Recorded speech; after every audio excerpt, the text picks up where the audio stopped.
Assalamualaikum warahmatullahi wabarakatuh. Alhamdulillahirabbil alamin wassalatu wassalamu ala asyrafil anbiya'i wal mursalin nabiyuna Muhammadin wa ala alihi wa ashabihi ajma'in. Amma ba'd.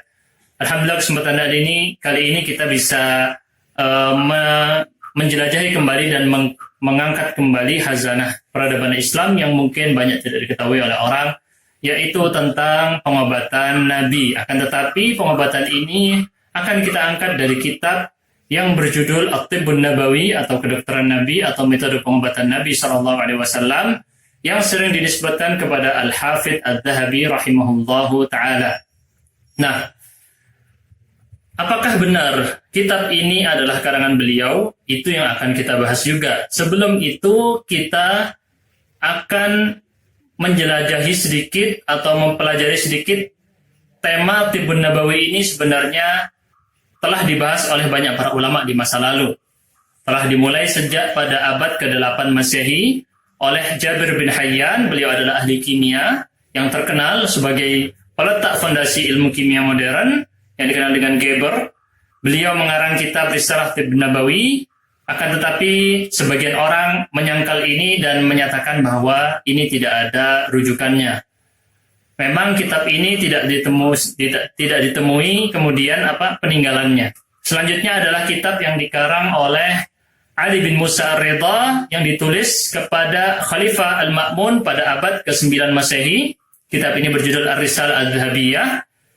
Dan setelah itu kemudian mulailah bermunculan karya-karya yang membahas tentang pengobatan Nabi SAW. Di antaranya adalah karya Ibnu Habib Al-Andalusi dari Spanyol yang berjudul At-Tibbun Nabawi, juga Abul Qasim An-Naisaburi berjudul At-Tibbun Nabawi juga, lalu kitab berjudul At-Tibb wal Amrad, pengobatan, kedokteran, dan penyakit-penyakit karangan Ibnu Abi Asim, ulama al-hadis di masa itu. Lanjut pada abad ke-10 Masehi ada karya karangan Ibnu Sunni yang berjudul At-Tibbun Nabawi beserta mukhtasarnya. Mukhtasar itu rangkumannya. Jadi beliau punya dua versi tebal dan versi tipisnya. Selanjutnya pada abad ke-11 Masehi lumayan banyak pengarang-pengarang di bidang ini.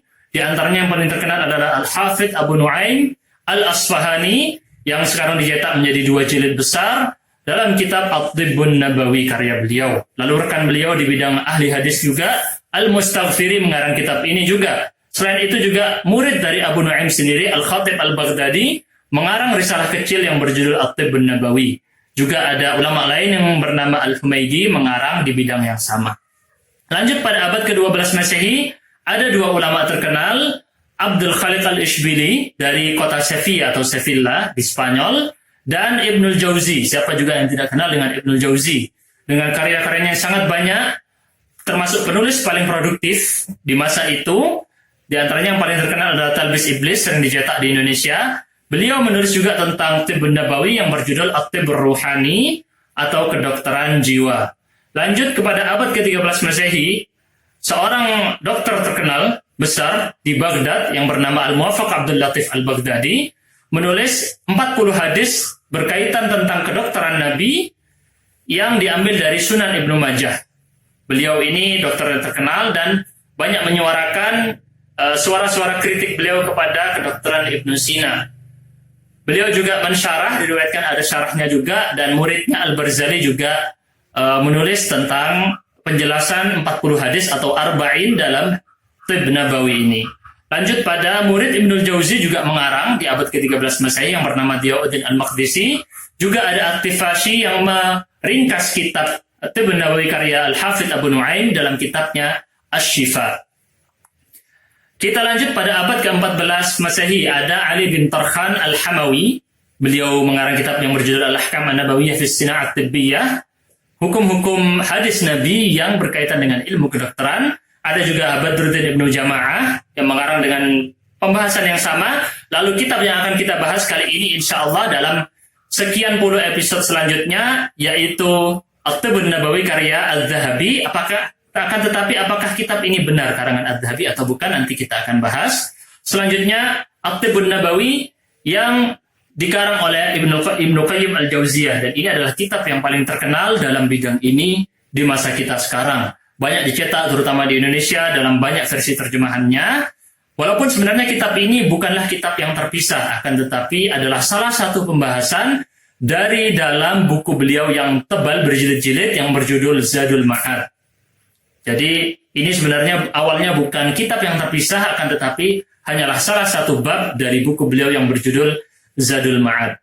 Kita lanjut pada abad ke-15 Masehi, ada banyak ulama juga yang menulis tentang ini, akan tetapi yang paling terkenal adalah dua hafid atau dua ahli hadis di masa itu yang terkenal, murid dari Ibnu Hajar al-Asqalani yang bernama As-Sakhawi dan As-Suyuti. As-Sakhawi menulis kitab As-Sayr al-Qawi fi Tibb an-Nabawi dan As-Suyuti menulis Al-Minhaj as-Sawi fi Tibb an-Nabawi.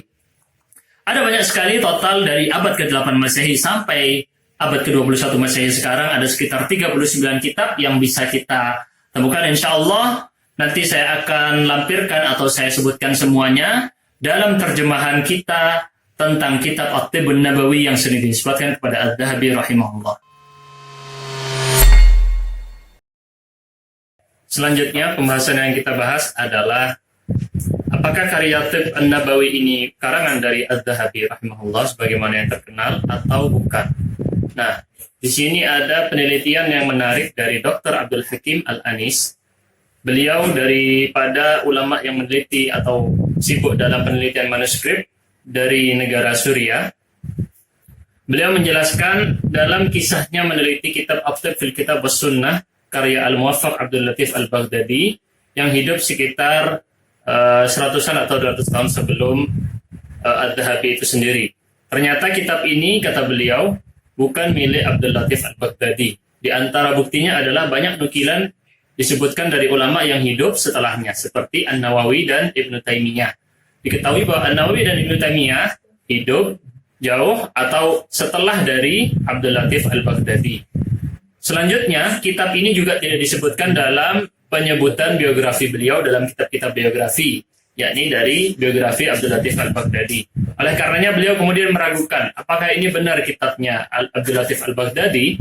Akhirnya kemudian terbukti bahwa kitab ini ternyata sama persis dengan kitab yang dinisbatkan kepada Al-Hafidz Adz-Dzahabi.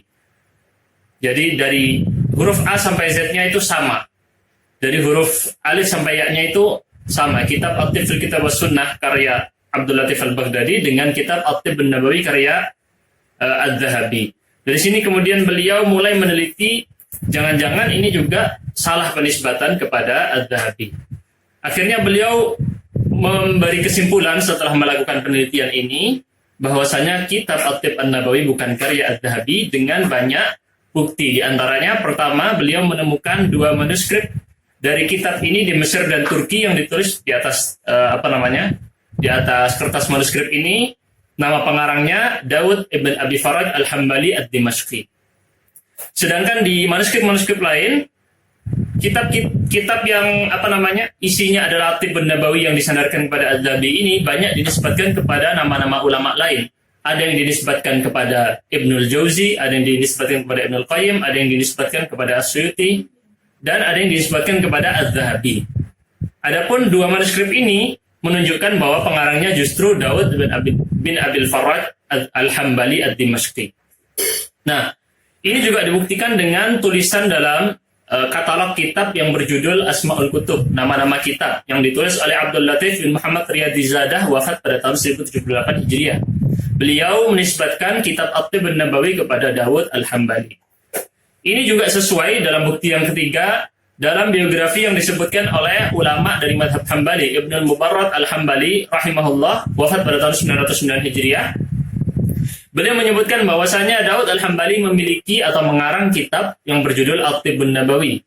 Kitab ini bermanfaat, di dalamnya ada obat-obatan dan kosakata-kosakata yang bersangkutan dengan hadis-hadis Nabi Shallallahu Alaihi Wasallam dalam bab pengobatan dan obat-obatan. Dikisahkan juga di dalam buku ini, riwayat-riwayat atau ucapan dari Imam Ahmad bin Hanbal. Dan ini dibangun semuanya, ilmu kedokteran yang dia bangun di atas madhab fikih Imam Ahmad bin Hanbal rahimahullah. Lalu di akhir kitab ini, kata Ibnu Mubarrad, ada pembahasan tentang anatomi tubuh. Nah, ini persis sekali dengan deskripsi gambaran dari kitab yang akan kita bahas ini, yaitu At-Tibb an-Nabawi yang sering disandarkan kepada Adz-Dzahabi. Persis sekali. Di dalamnya pun bahkan di akhirnya dibahas dengan anatomi tubuh juga. Dan banyak dibangun di atasnya madhab fikih Imam Ahmad bin Hanbal. ini berbanding terbalik dengan madhab si Al-Hafidh Adz-Dzahabi. Karena Al-Hafidh Adz-Dzahabi secara kesepakatan para ulama, beliau bermadhab Syafi'i. Adapun Daud Al-Hambali tadi, pengarang dari kitab ini, adalah bermadhab Hambali.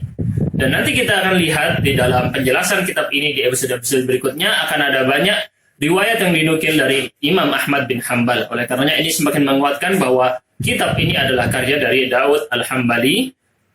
Lalu bukti yang lain, bukti yang keempat adalah gaya penyampaian dari penulis ini adalah gaya penyampaian seorang dokter, bukan ahli hadis. Apa yang bisa membuktikan itu dari kata-katanya nanti, misalnya dia mengatakan, saya telah melihat begini-begini, saya telah... Jadi dia seperti seorang yang terjun di praktek lapangan kedokteran. Lalu kedua juga, kitab ini mengandung banyak hadis lemah, bahkan juga beberapa ada yang palsu, dan ini bukan kebiasaan dari Al-Hafidh Adz-Dzahabi rahimahullah, menyebutkan saja dan diam dan tidak mengomentari.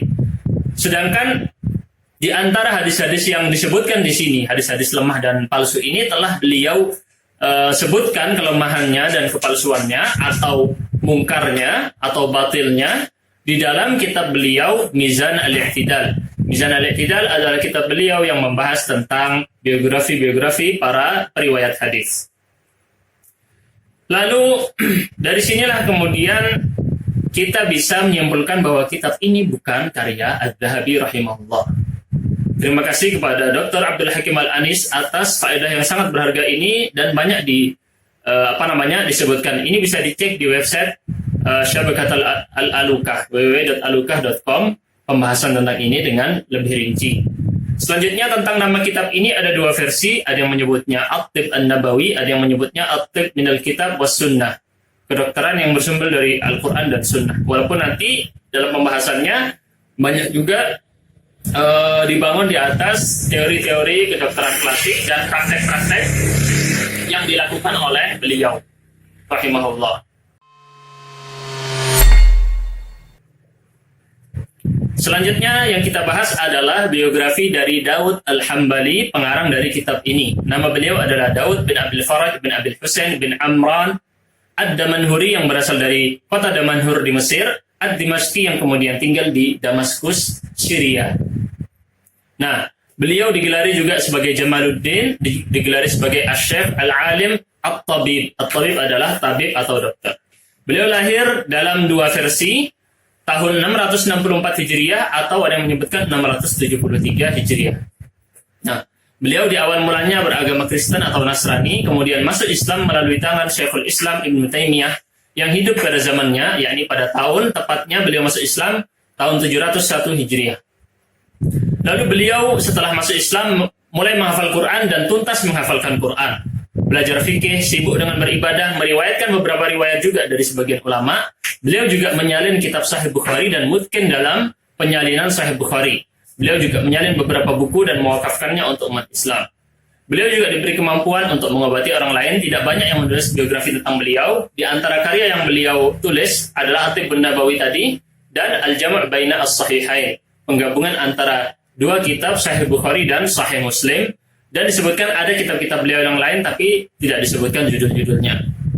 Adapun wafat beliau pada tahun 737 Hijriah, tepat pada usia 64 tahun, berdasarkan salah satu dari versi.